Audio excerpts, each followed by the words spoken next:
Terima kasih pemirsa, Anda masih bersama kami dalam Juru Bicara. Pemirsa, momen Lebaran tahun ini juga diharapkan bisa menjadi titik tolak bagi Indonesia dalam hal transisi dari masa pandemi ke endemi COVID-19. Salah satunya dengan dibukanya sejumlah fasilitas umum. Seperti apa yang dimaksudkan dengan peralihan dari pandemi menuju endemi? Kita akan terhubung dengan Pak Dirjen. Pak Dirjen, mengenai transisi dari pandemi ke endemi, bagaimana menurut Pak Dirjen?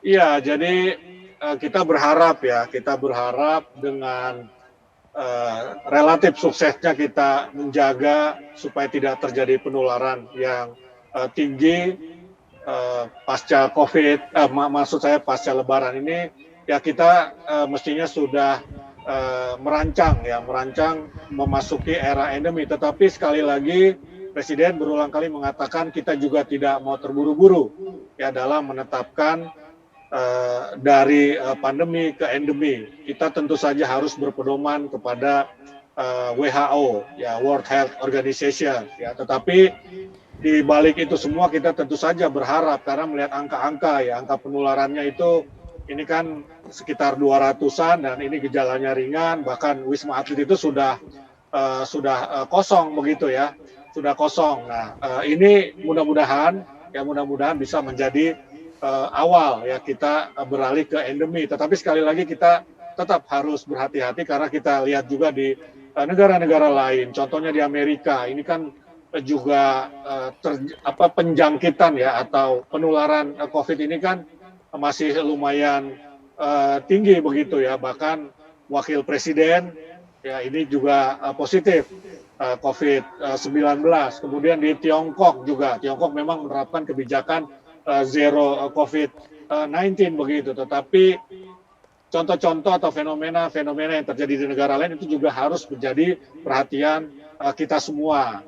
Nah, karena itu kita juga masih menerapkan PPKM. Ya, PPKM hari ini ya kita mulai terapkan kembali ya 1 minggu sampai 1 minggu ke depan. Ya, kemudian pembukaan ruang-ruang publik akan disesuaikan dengan level begitu ya, baik di Jawa, Bali maupun di luar Jawa, Bali ya. Kemudian juga kalau kita lihat secara ilmiah ini kan salah satu indikator menuju endemi ini penurunan kasus harian ya. Kalau kita lihat kan sudah terjadi penurunan kasus harian ya. BOR tadi yang saya sebutkan di Wisma Atlet pun ya ini ataupun rumah sakit secara umum ini sudah terus menurun ya. Kalau tidak salah kemarin itu tinggal 10 itu pasien COVID-19 di Wisma Atlet ya, dan cakupan vaksin kita ini kan sudah semakin tinggi ya, apalagi kalau kita lihat hasil survei ini kan imunitas masyarakat Indonesia itu kan sudah 90% ke atas, 95% ke atas. Nah, jadi data-data di lapangan itu ya kelihatannya dan ini kita harapkan bersama akan mengantarkan kita dari pandemi menuju endemi begitu ya. Jadi ada kasus-kasus COVID tetap ada tetapi tidak tinggi dan hanya berkembang di satu wilayah tertentu begitu ya. Misalnya kalau kita contohkan yang paling sering kita contoh itu kan malaria yang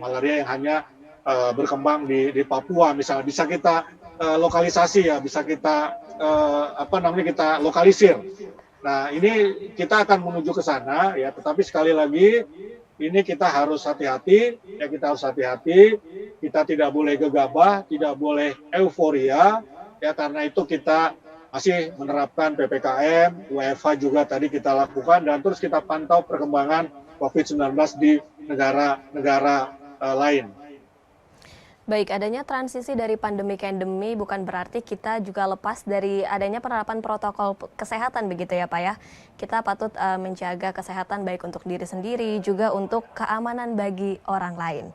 Terima kasih banyak Pak Dirjen telah bergabung bersama kami dalam tema Berkah Lebaran 2022. Salam sehat Pak Dirjen, selamat melanjutkan aktivitas. Terima kasih, salam sehat. Terima kasih pemirsa atas atensi dan kebersamaan Anda dalam episode Juru Bicara kali ini. Saya Bilkisa Bila pamit dan sampai jumpa.